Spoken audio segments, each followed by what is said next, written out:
What has been your most bone-chilling, hair-raising, let's get the hell out of here experience? So, I've never had a really scary experience, but I did have an experience once where I went into panic mode and all I could think of was escaping the situation. I had this friend in college who really liked to drink. She had a big ass house to herself, so we'd drink together a lot. One night we were outside smoking and one of her neighbors comes up the driveway to his door and is chatting with my friend. Eventually he invites us over for drinks and gaming. He shares the house with another guy. They're both young military guys. We're there a while, have a few drinks, played Worms on the 360 and they got to show off their entertainment setup, which for the time was enviable. They were really cool guys. We're shooting the shit and one gets up and just says, "Be back in a second." He leaves for a minute or two and then comes back. He walks in the room and stands facing the other guy who also stands up. They are there just staring intensely at one another for a while and things are real awkward. My friend and I are wrapped. Then the one who had left reaches down, unzips his pants and whips out his cock. I'm going to preface this by saying I have no problem with LGBTQ+. I don't care what any other consenting adults do in their free time, but I don't exactly want a front row seat. As the other guy proceeds to get into a kneeling position, I am in a full-on panic. I'm grasping at my friend, whisper talking, "Nat, please, we have to leave." She stares slack-jawed, unmoving. I'm just about to start climbing over the couch to escape when the guy kneeling firmly grasps the other dude's shaft and then yanks the whole thing right out. Then proceeds to stick the most realistic rubber dick you have ever seen to his forehead by a suction cup at its base, and the two of them laugh uncontrollably. I lost many a night to a booze-filled blackout with that friend of mine, but I will never forget that in 100 years. That's funny as shit NGL, but I wouldn't pull that on someone I just met. Could easily go wrong. July 27, 2002 Snylev Air Show disaster. I turned 5 years old the day before. It's one of my most vivid memories from childhood, how the pilot landed 10 meters away from me and my dad. He was on his knees, his parachute dangling in the wind, and I remember him repeating, "What have I done?" over and over. I didn't understand much of what happened. My dad only said, "Close your eyes, we have to go." My dad told me years after that we would have gone farther into the crowd, but I refused to go because my shoelace was untied. Him kneeling to tie my shoes is the only thing that saved us. It wasn't bone-chilling at the time, but when I imagine what my dad witnessed that day, I get goosebumps. A friend and I were exploring an abandoned factory in North Philadelphia about 8 years ago, and when we got to about the 3rd floor, I discovered a booby trap in the stairwell. Basically, it was a tripwire that swung an axe down from the ceiling. Right as that fully set in, we heard someone from up above shout, "Yo! Time to go." I've never covered that much ground so fast. I think we were 2 or 3 blocks away before we realized we were riding each other's bikes. Right out of a horror movie. When I was 16 or 17, I was texting with a friend's older brother, 19 or 20, who was a local paramedic. He was sweet on me. Love bombing sweet. At that age, I didn't know better and just loved the idea that an older guy was so sweet on me. I'd only met him in person once at a ball game. One day, he randomly showed up to the little countryside cafe I worked at. He insisted I take his Letterman even though it was in the heat of summer. It was weird, but he was insistent, so I took it. We kept texting and things got weird and possessive. I got scared and basically ghosted him. I never told him where I lived. But not even a few days later, I was home alone, way out in the middle of nowhere, with my younger stepsister, and I hear banging on the door. It was him. He was yelling for me to come out right away. Beating the door. It was an old, run-down single-wide trailer, so nothing was really home invader-proofed. He started kicking the door hard. The whole trailer was shaking. Throwing stuff at the windows and screaming. I got my mom's shotgun, hid my stepsister in the closet and called the police. It felt like forever. He didn't stop until I heard tires on the gravel pull up.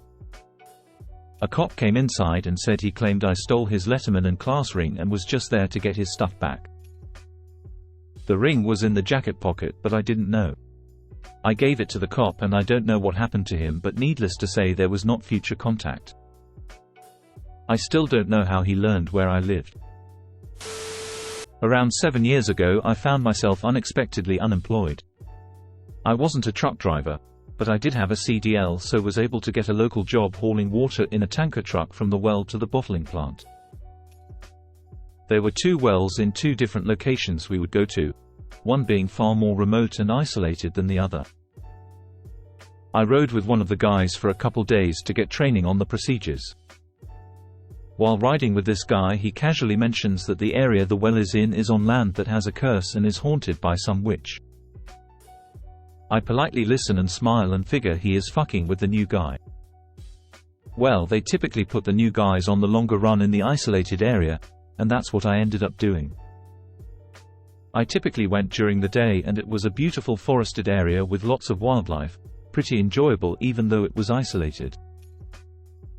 I'd been running loads for a couple months when we got a pretty severe storm, and parts of the roadways to the well were flooded out.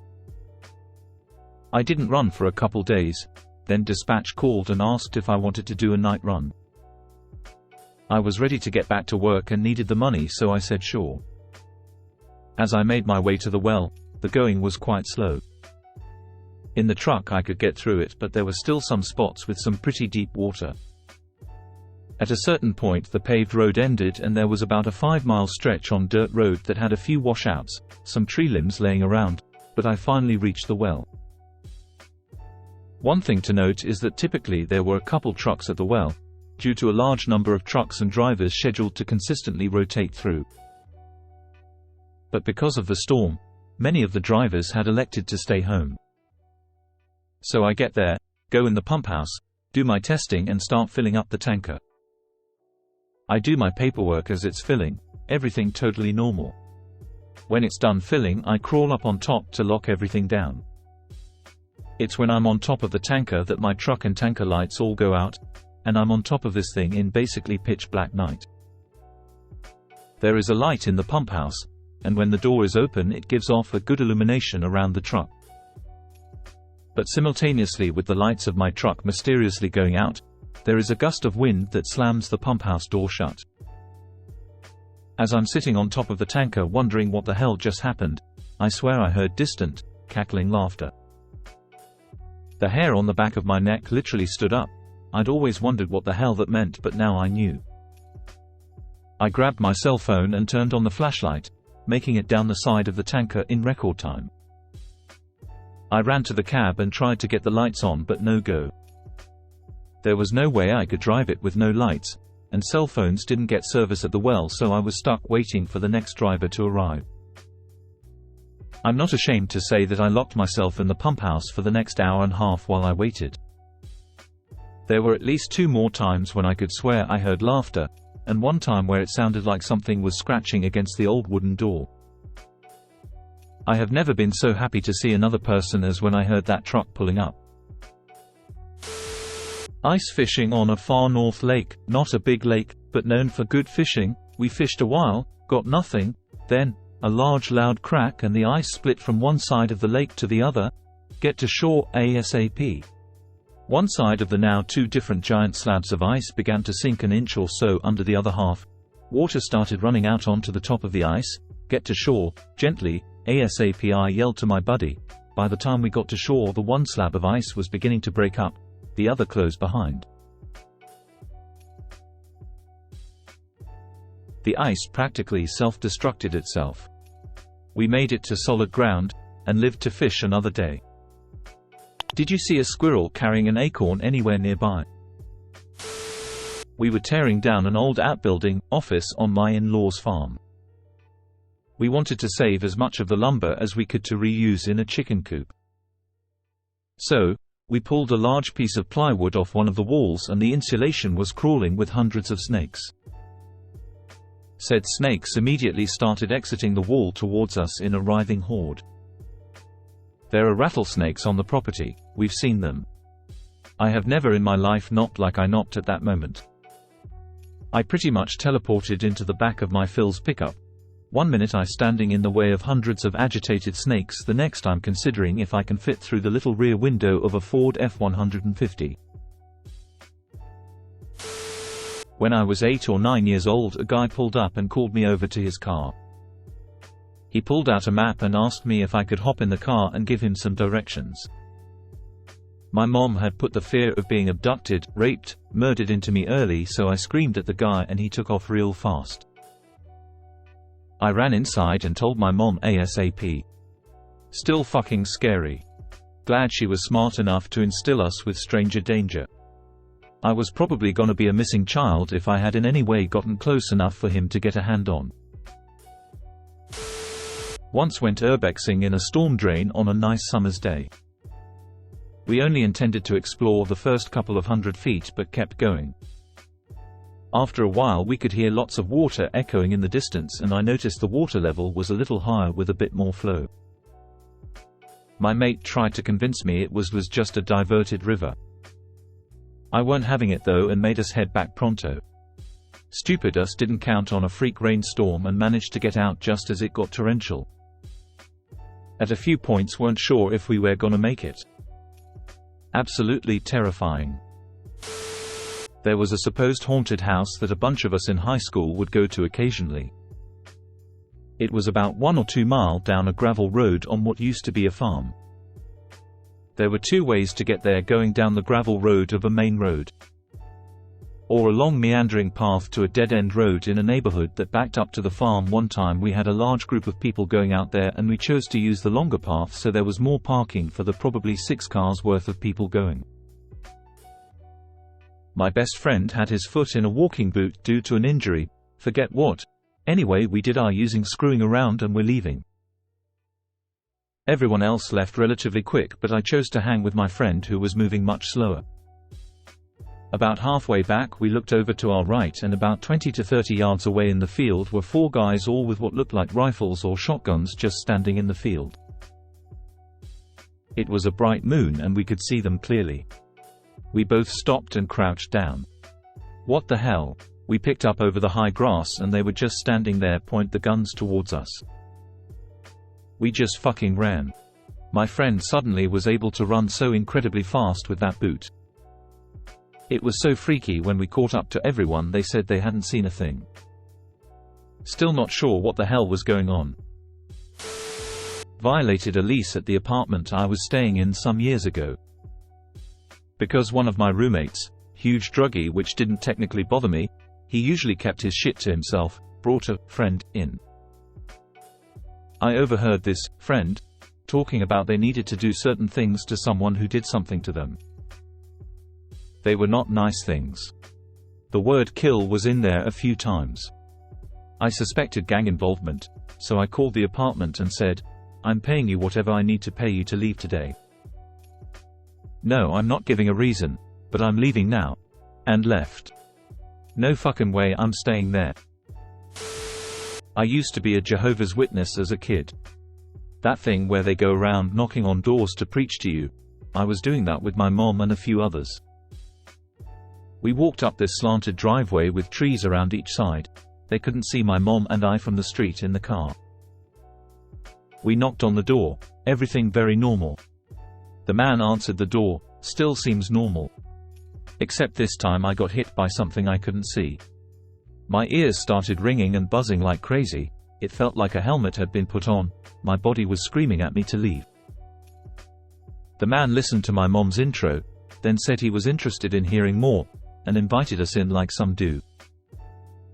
All those things got so much stronger. The air felt like it got dense to keep me from moving. My mom looked at me and she said I looked off. Pale and distant. She told him that I seemed to be ill and that we should just leave.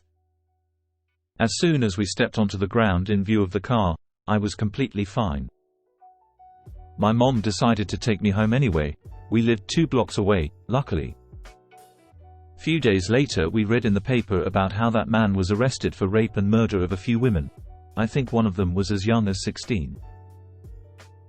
I was 12 at the time. My mom, dutiful witness she was at the time, was convinced the angels stepped in to protect us like we had heard stories of happening to others in the religion. That Jehovah used them to make me feel off to keep us safe. When I was younger, I was on a road trip through rural Saskatchewan with my mother and aunt. They were driving home when they realized it was late, and they were exhausted. They pulled into a small town with a tiny motel, and this is where it got weird. The front desk insisted they had no rooms. No cars in the parking lot, no sounds in the motel, nothing. My aunt is the kind of person to whom no is a suggestion, so eventually we got a room to split. The whole motel was dead silent, but my mom and aunt couldn't sleep, because someone kept trying the door handle. In the morning, the parking lot was packed full and the motel was full of people who wouldn't meet our eyes.